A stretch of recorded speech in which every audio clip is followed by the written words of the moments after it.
Episode 12. Who took the money? Manuel lived in a village in Spain called Santa Maria. It was a small village in the mountains. At 15, Manuel started working on the Spanish trains. Every Monday morning, he went by train down to the city. He came back home again on Friday evening.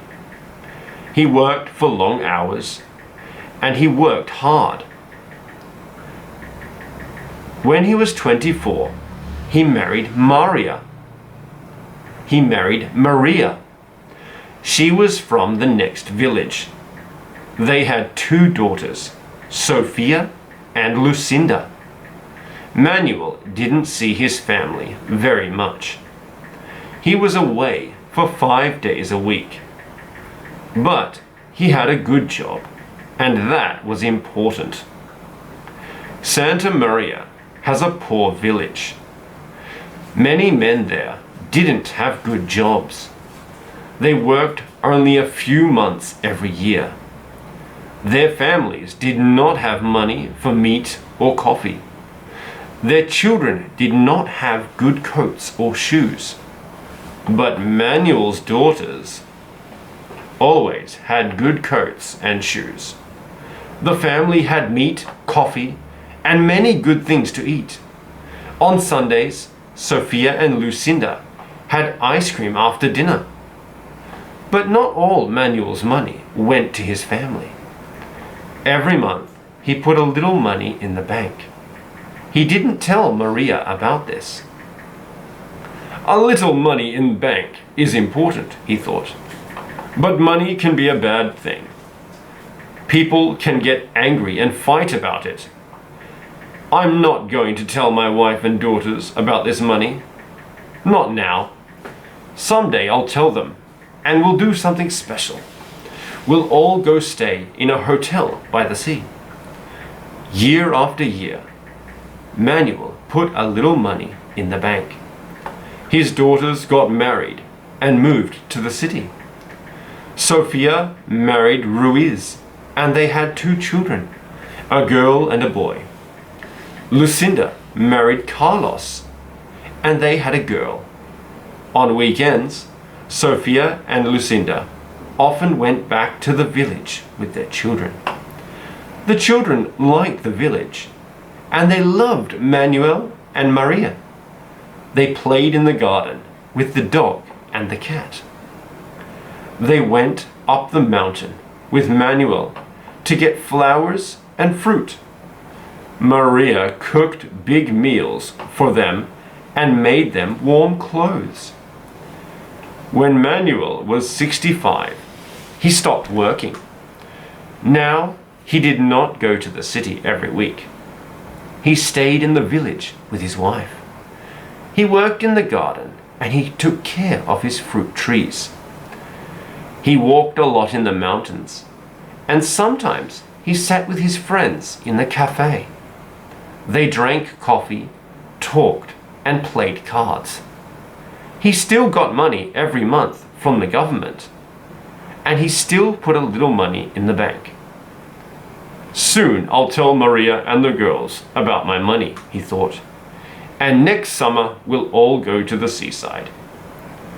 But Manuel and Maria always had lots of things to do. There was the house and the garden, the dog and the cat, and the grandchildren. They went to school in the city now, but sometimes they were sick, and sometimes there was no school.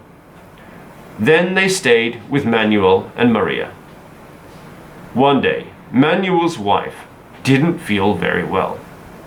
She went to bed, and Manuel called the doctor. The doctor said it was nothing. But after a week, Maria still didn't feel well. The doctor sent her to the hospital in the city. The hospital doctors did some tests. They told the family she was very sick. Manuel, Lucinda, and Sophia stayed with her night and day in the hospital. A month went by, and Maria didn't get better. The doctors then said she was going to die. Sophia and Lucinda drove her home to the village. She lived for a few more weeks. Manuel stayed with her all the time. The daughters came often, and then, one day, she said goodbye to Manuel, and she died. Lucinda and Sophia stayed with Manuel for a week after that. They put away all Maria's clothes and things. They cleaned the house and cooked. Then they went back to the city, back to their families and their jobs. Now Manuel was alone. Some women in the village said, "We can help you in the house. We can make dinner for you and wash your clothes. You don't have to pay us very much." Manuel said no. He didn't want help. He didn't want other women in his house. He also didn't want to pay these women. He had money in the bank, but it wasn't for the village women.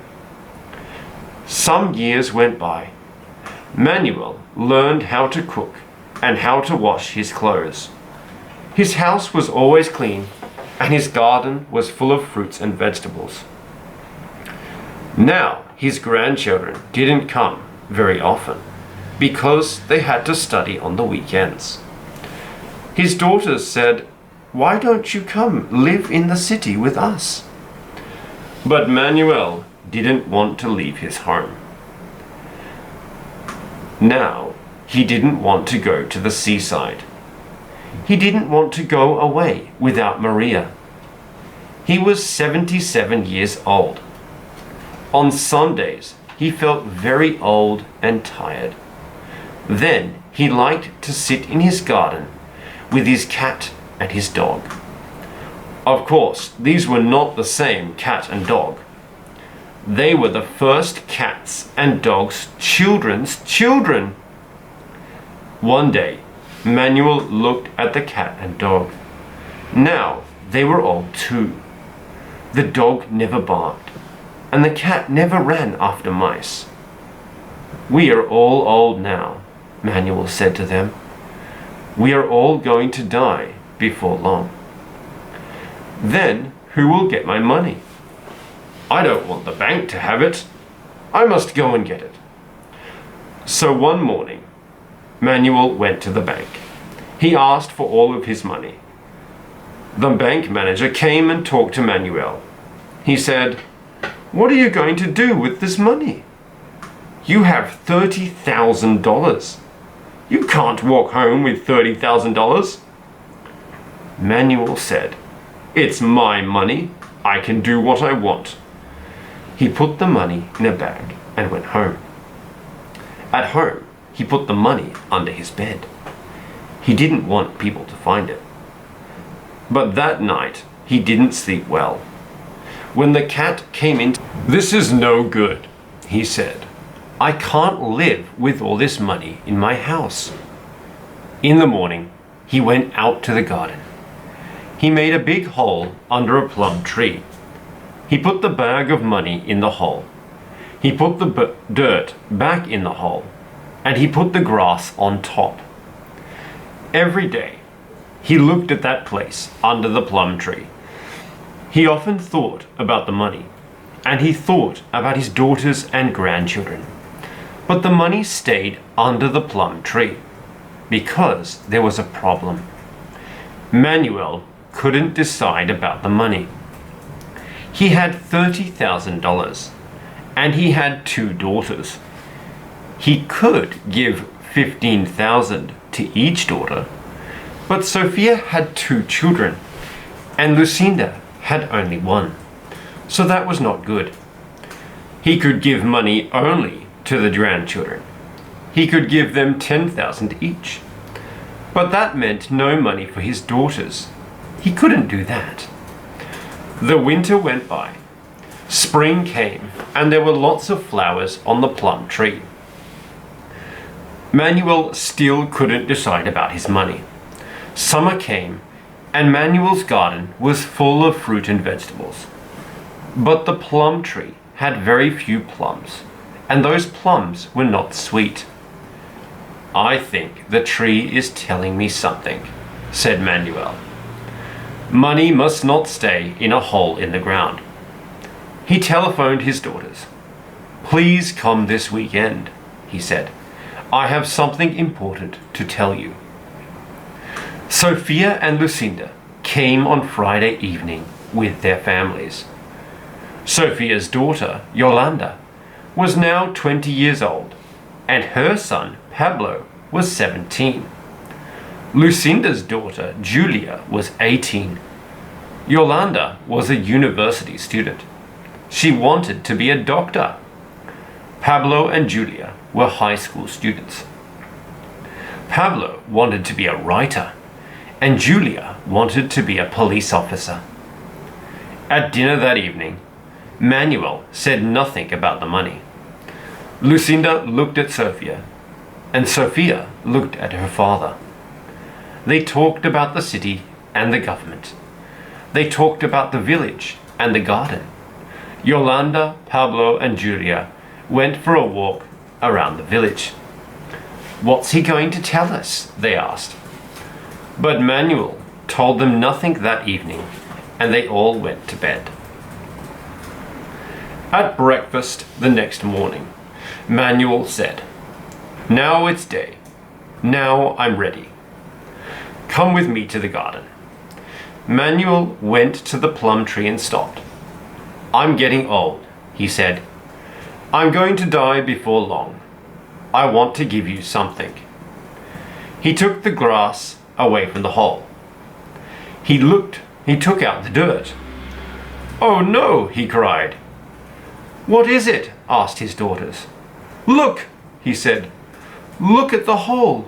It's empty." Manuel sat down on the grass. "Who took it?" he cried. "Who took it?" "Who took what?" asked Sophia and Lucinda. "My money," said Manuel. "Your money?" they asked. "Why did you put money in the ground? Money must stay in the bank." "I didn't want the bank to have my money. It was my money," said Manuel. "I wanted to give it to you." "How much was it?" asked Sophia. $30,000, said Manuel. $30,000? said Sophia and Lucinda. You put all that money in a hole in the ground? Poor Manuel. He sat on the ground with his head in his hands. We must go to the police, said Ruiz. Yes, we must tell them, said Carlos. Maybe they can find the thief. So Ruiz, Carlos, Sofia, and Lucinda ran to the police. Yolanda, Pablo, and Julia stayed with Manuel in the garden. Julia looked at the hole. She put her hands in and pulled out some very small pieces of paper. Look, she said, look at these. Pieces of money, said Pablo. Why in little pieces? Asked Yolanda. What kind of thief does that? I think there were many thieves, said Julia. Why do you say that? Asked Pablo. There were many small thieves, said Julia. Children, said Yolanda. That's terrible. Village children. No, not children, said Julia. Very, very small thieves. They ate the money. What do you mean? Asked Pablo. Look in the hole, said Julia. Do you see those little black things? What makes little black things? What eats paper? Mice, said Pablo and Yolanda. Yes, mice, said Julia. Manuel looked up. It's true, he said. There are lots of mice. The cat is old, and she doesn't run after them now. Manuel looked at Yolanda, Pablo, and Julia.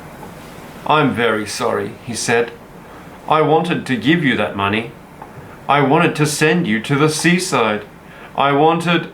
He stopped. The cat came out and sat down next to Manuel. She was black and white and very fat. "Where were you?" said Julia to the cat.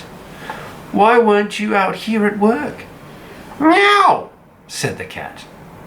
"Were you asleep in the house?" asked Julia. "Meow," said the cat.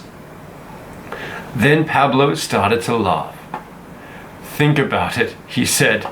$30,000. Those mice ate $30,000. Yolanda and Julia also started to laugh. "What are the police going to do?" said Pablo. "Take the mice to jail?" Yolanda, Pablo, and Julia laughed more and more. They fell on the ground laughing. Manuel looked at them. He thought, how can they laugh? That was years of work, that money. He listened to his grandchildren, still laughing and talking. And then he thought, maybe they are right. Why cry? I can't get the money back now. And he smiled sadly at the cat.